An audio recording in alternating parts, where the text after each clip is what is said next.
Good morning, class. How are you? Fine. Okay. Then today we will discuss about the remaining properties of the rational number. Okay. In the previous video, we are discussing about the properties of um, closure, properties of commutative, properties of associative. All of you understood all these properties or not? Understood? Okay. Very good. So the next property is what? Zero property. You know what is the meaning of the zero property? Anyone can tell me what is the meaning of the zero property? Okay. Zero property means either we can add zero in a rational number or a rational number will add it, okay, with zero. Then in both the case we get the rational number. Got it? इसका मतलब ये हुआ बेटा कि किसी भी rational number में अगर हम जीरो को ऐड करते हैं तो हमें क्या मिलेगा? रेशनल नंबर ही मिलेगा। या ज़ीरो में अगर हम किसी रेशनल नंबर को ऐड करते हैं तो भी हमारा रिजल्ट क्या होगा? रेशनल नंबर ही होगा। That is the meaning of the zero property. ठीक है, that is the meaning of zero property. Just like as if we will take the rational number A upon B, okay, then A upon B, अगर इस rational number में हम zero को add करते हैं, what is the meaning of this one? Are you understood the meaning of this one? ये जो लिखा गया इसका मतलब क्या है? A upon B plus zero. मतलब rational number A upon B में हमने क्या ऐड किया है? ज़ीरो किया गया है, ज़ीरो ऐड किया गया है। इसका मतलब क्या हुआ? ज़ीरो में जो है हमने rational number A upon B को ऐड किया है। दोनों के अलग अलग मतलब हैं, दोनों का रिजल्ट सेम है लेकिन दोनों के मतलब अलग हैं। ए अपॉन बी रेशनल नंबर में हमने क्या ऐड किया है? ज़ीरो को ऐड किया है। यहाँ पे क्या है? ज़ीरो में हमने rational number A upon B को ऐड किया है। ठीक है, यहाँ से भी रिजल्ट हमें क्या मिल रहा था? ए अपॉन बी रेशनल नंबर मिल रहा था और यहाँ से भी रिजल्ट हमें क्या मिल रहा था? ए अपॉन बी ही रेशनल नंबर मिल रहा था। That is the meaning of zero property. Got it? Property number 5, okay, additive inverse property. Property number 5 is what? Additive inverse property. You know what is the meaning of additive inverse and how can you find out the value of additive inverse? Okay, additive inverse is the value, okay, of the opposite value of the given number. Additive inverse क्या होता है? जो given number है, ठीक है, उसकी opposite value regarding to the opposite sign, not regarding to the numerator and denominator, regarding to the opposite sign. ठीक है, जैसे कोई भी रेशनल नंबर दिया गया है, उस रेशनल नंबर का जो अपोजिट रेशनल नंबर होगा regarding to the sign, suppose that rational number is what? 2/3। ठीक है, इसका अपोजिट रेशनल नंबर साइन के रिगार्डिंग क्या होगा? -2/3। Okay, very good. अगर इन दोनों को ऐड करते हैं then the result is what? Zero. अगर रिजल्ट ज़ीरो आ जाता है तो हम क्या कहते हैं कि जो अपोजिट रेशनल नंबर था वो अपोजिट रेशनल नंबर अब एडिटिव इनवर्स की तरह ट्रीट करेगा। ठीक है, ये चीज़ याद रखिएगा कि एडिटिव इनवर्स में हमें हमेशा अपोजिट वैल्यू मिलती है। ठीक है, साइन के रिगार्डिंग। ठीक है, जो नंबर दिया होता है उसके अपोजिट साइन में हम वो नंबर ले लेते हैं, वही हमारा एडिटिव इनवर्स होता है। और एडिटिव इनवर्स को दिए गए नंबर को जब हम ऐड करते हैं तो उसका रिजल्ट हमेशा क्या आना चाहिए? ज़ीरो आना चाहिए। अगर रिजल्ट ज़ीरो आता है तभी हम कहते हैं कि अपोजिट साइन में जो नंबर हमने लिया था वो हमारा एडिटिव इनवर्स की तरह ट्रीट करेगा। For example A upon B का एडिटिव इनवर्स क्या होगा? -a/b। 2/3 का एडिटिव इनवर्स क्या होगा? -2/3। 5/7 का एडिटिव इनवर्स क्या होगा? -5/7। -7/10 का एडिटिव इनवर्स क्या होगा? +7/10। वाई?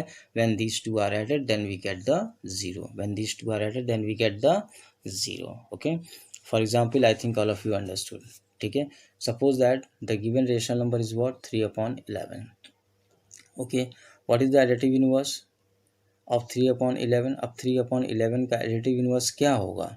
मैंने आपको बताया था एडिटिव इनवर्स का मतलब ये होता है कि जो नंबर दिया गया है उसी नंबर को उसके अपोजिट साइन के साथ ले लिया जाए। ठीक है, तो वो हमारा क्या हो जाता है? एडिटिव इनवर्स हो जाता है। ठीक है, तो 3/11 के लिए एडिटिव इनवर्स क्या होगा? -3/11 हो गया एडिटिव इनवर्स। ठीक है, अब इसके बाद क्वेश्चन ये आता है कि सर जब एलटीवी इनवर्स हमने निकाल लिया तो बाकी ये कैलकुलेशन हमें करने की क्या ज़रूरत है, ये जो कैलकुलेशन हम कर रहे हैं और लास्ट में यहाँ पे हम ज़ीरो दिखा रहे हैं, इसकी क्या ज़रूरत है। ठीक है, इसकी ज़रूरत इसलिए है बेटा क्योंकि अगर आपने एलटीवी इनवर्स जो निकाला है वही एलटीवी इनवर्स होगा, अगर वो एलटीवी इनवर्स है तो दोनों गिवन नंबर और एलटीवी इनवर्स को ऐड करने पे रिजल्ट हमेशा ज़ीरो आना चाहिए, ये हमें चेक करना पड़ेगा। अगर ये ज़ीरो आ जाता है तो इसका मतलब -3/11 is the additive inverse of 3/11, मतलब -3/11 ही 3/11 का एडिटिव इनवर्स है या होगा। इसके लिए हमें दोनों नंबर्स को ऐड करना पड़ेगा और ऐड करने के बाद अगर रिजल्ट ज़ीरो आ जाता है, ठीक है, तो हम कह सकते हैं कि -3/11 क्या है, that is the additive inverse of what 3/11। ठीक है, तो कैलकुलेशन एडिटिव इनवर्स में जो कैलकुलेशन होगी आपकी वो यहाँ तक होगी, ज़ीरो तक होगी। डायरेक्टली आपको नहीं लिख देना है कि इसका एडिटिव इनवर्स ये होगा। Got it, you do the calculation till here. ठीक है, एडिटिव इनवर्स के केस में कैलकुलेशन आपको यहाँ तक करना ही करना है। Okay, understood all of you? Okay, very good. So after that we will discuss some more questions, okay, regarding to the addition, okay, addition of the rational numbers. See, the first one is what? Verify the closure property for addition of rational numbers with the help of the following numbers. क्या verify करना है? Closure property. किसके लिए verify करना है? Addition of the rational number. क्या होती है closure property? When two rational numbers are being added then we get the rational number. सीधी सी बात है, ठीक है। When two rational numbers are added then we get the rational number. What we have the two rational numbers 1/6 and -3/2। जब इन दोनों को add करेंगे तो ऐड करने का मतलब क्या हुआ, इन दोनों के बीच में देखिए जो साइन दिया गया है वो दिया गया है, वो पर्टिकुलर उस रेशनल नंबर के साथ दिया गया है, ठीक है, वो एडिशन का साइन नहीं है। अगर ऐड करने के लिए कह रहा है तो आपको एडिशन का साइन लगाना पड़ेगा, अगर सब्ट्रैक्ट करने के लिए कह रहा है तो सब्ट्रैक्शन का साइन आपको लगाना पड़ेगा, मल्टीप्लिकेशन करने के लिए कह रहा है तो मल्टीप्लिकेशन का साइन आपको लगाना पड़ेगा। यहाँ पर आप ये एज्यूम करके नहीं चलेंगे कि ये माइनस दिया गया है, -3/2 दिया गया तो minus is the sign of subtraction, no. Understood?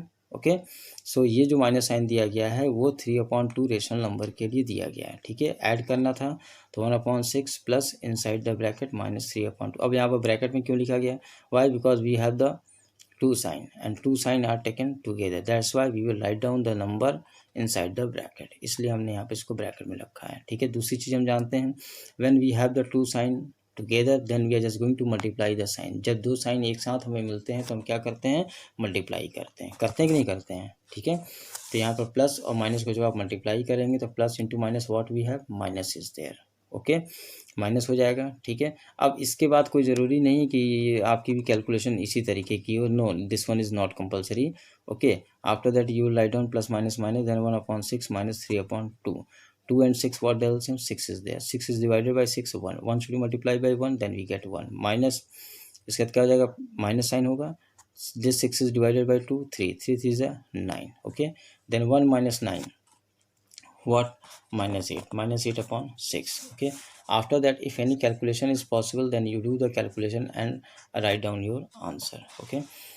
So in that case either you may apply any property, okay, in the form of closure property, in the form of commutative property, in the form of associative property, whatever you may apply any type of property, okay, but just keep in your mind, okay, final answer will becomes in the simplest form। जो last में जो answer आएगा, ठीक है, mathematics में जो last में answer आता है वो हमेशा सिंपलेस्ट फॉर्म में आना चाहिए, ठीक है। अब यहाँ पे आप लिख देंगे -8/6 इज इक्वल टू -4/3, नहीं, you just cancel out, okay, 2 4 is 8, 2 3 is 6, then finally you will write down -4/3, okay। No one can write down the answer -8/6। अब इस type of answer you give, किस टाइप का आंसर आप देते हैं? Class में भी मैंने देखा है कि आप हमेशा आंसर क्या देते हैं, सर -8/6 है, सर इसको नहीं काटेंगे तो यही होगा, यही आंसर होगा, ठीक है। नो बेटा, this is not the standard form, okay. We will write the answer in the standard form, and standard form is what? The simplest form। and what is the simplest form? This is the least form। उसके बाद कोई calculation उसमें रह ना जाए, ठीक है। अब जैसे -8/6 को आपने कैंसिल आउट कर दिया, -4/3 आ गया, अब -4/3 क्या होगा, ये कैंसिल आउट नहीं होगा। Got it.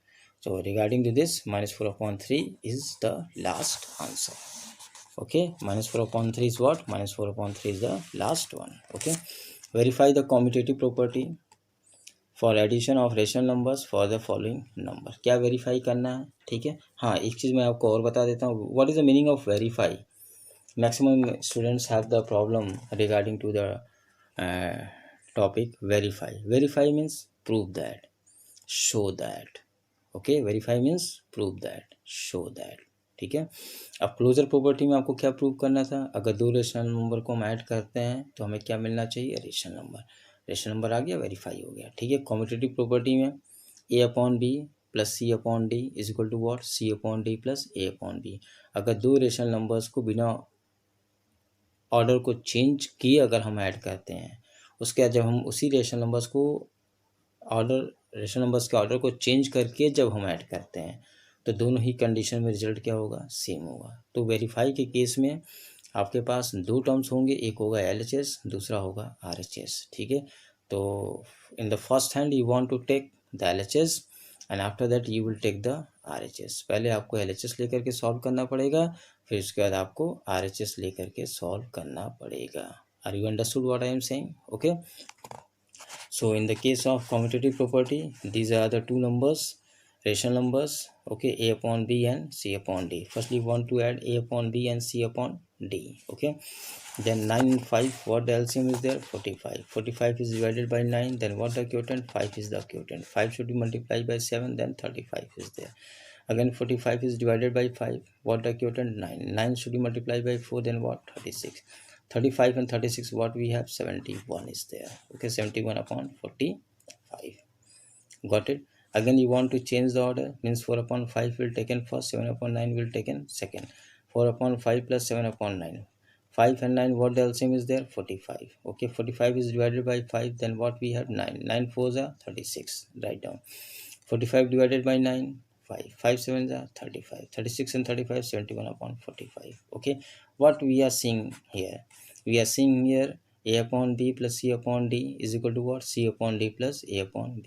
So we can say that commutative law can follow the property, ठीक है, और rational numbers can follow the property of commutative law. Okay, after that, in the case of associative law, we know that associative law we have the three numbers. Okay, and same thing is there just like as commutative law. Associative law में भी क्या होता है, we will change the order, first number will taken alone, last two will taken inside the bracket. In the RHS, first two will taken inside the bracket and last will taken alone. ठीक है। या ये भी आप कर सकते हैं कि first two will taken inside the bracket, last will taken, that will depend upon you कि आप किस तरीके से लेके चलते हैं। या तो एक को 5/7 को आप इंडिविजुअल रखिए, इन दो को आप ब्रैकेट में रखिए, फिर इसका reciprocal form, sorry RHS form क्या हो जाएगा, इन दो को आप ब्रैकेट में रखिए और ये इंडिविजुअल रखिए। Got it. So this will depend upon you कि how can you finalise the values. Okay, so in that case we know that कि associative rational numbers can follow the associative law and associative law will define for the three numbers, either the numbers are in the form of rational numbers. Okay, so first rational number is what, 5/7, second rational number is what, 4/5, third rational number is what, 3/4. How can we add, first two are taken inside the bracket and third will taken alone. Okay, here we will follow this order. यहाँ पे कौन सा order हम लेकर चल रहे हैं, पहले दो को हमने ग्रुप में रखा है, तीसरे वाले को अलग किया है। ठीक है, इसका RHS फॉर्म क्या हो जाएगा, फर्स्ट वाला अलग हो जाएगा, लास्ट के दो क्या हो जाएंगे, ग्रुप में हो जाएंगे। Understood my point? Okay, then first two will take inside the group, 7 and 5, what the LCM, 35. 35 is the LCM. 35 divided by 7, 5. 5 5s are 25. Then 35 divided by 5, 7. 7 4s are 28. 25 plus 28/35. What we have, 53/35. And the last one is what, 3/4. Last one is what, 3/4. Okay, then if we want to take the LCM of 35 and 4, what the LCM is there, 140. 140 should be divided by 35, then we get 4. 4 should be multiplied by 53, then 212 is there. Then again 140 should be divided by 4, then we had 35. 35 should be multiplied by 3, then we get 105. And finally we can say that we have the rational number in the form of 317/140. After that we want to check out its RHS value. LHS में हमने first to rational numbers को group में लिया था, ठीक है। RCS में क्या करेंगे, last 2 numbers will be taken inside the group, means what, इसमें तीसरा वाला इंडिविजुअल था, इसमें पहला वाला इंडिविजुअल हो जाएगा। गॉट इट, यस और no? Okay, so you want to take the LCM of this two, 5 and 4। इसका अगर आप एलसीएम लेंगे 20 हो जाएगा। 20 को डिवाइड किया आपने 5 से, 4 times 4 4 16, then again this should be divided by this one, what, 5 multiplied by 3, 15, what, 31 upon 20, and before that 5.7, 5.7 plus 31 upon 20. Again you want to take the LCM of these two, 140 is there, okay, and 140 is divided by 7, 20, 25, 100 is there, 140 is divided by 20, then what, we can say that 7 should be multiplied by 31, 217, these two are added, 317 upon 140. Okay, finally what we will finalize, 317 upon 140, 317 upon 140. Okay, means we can say that rational numbers can follow the associative law. Okay, rational numbers can follow the associative law. Only the difference is there. Okay, what the difference is there, we can say that class, only the difference is there, we can say that in the case of commutative law we have two rational numbers, or in the case of associative law we have three rational numbers. Okay, but the procedures are being same. Okay, in these two properties we are just going to change the order and finalize the LHS and RHS. Okay, we are just going to change the order and finalize the LHS and RHS. In the case of commutative, A upon B plus C upon D, okay, nothing is there, you want to change the order, A upon B plus C upon D is equal to what, C upon D plus A upon B. In the case of associative law, three rational numbers we have, A upon B, C upon D and E upon F. Okay, three rational numbers are there, then two are taken in a group, that will depend upon you, either the first two will taken in the group and the last one will taken as individual, or in the RHS the last two will taken in the group, or first will taken as individual, or first two will taken in the group, last will taken as an individual. Associative law of rational numbers cannot finalize which numbers will be taken in a group. It is not being sure about that. Okay, that will depend in any order, either you want to take first two rational numbers in a group, last will be taken individual, or the last two will taken in a group and first will be taken as individual. Either you may follow, you may apply any pattern, but the most important thing is their orders are being changed. Okay, सबसे ज़रूरी बात यह है कि order आपका change होना चाहिए। ठीक है, ऑर्डर हमारे पास सेम नहीं होना चाहिए। अगर ऑर्डर सेम होगा, ठीक है, then we can not finalize the associative law of rational numbers. Okay, I hope that all of you understood. So regarding this you may complete the exercise. Okay, in the next video we will discuss the another thing. Okay class, okay, thank you.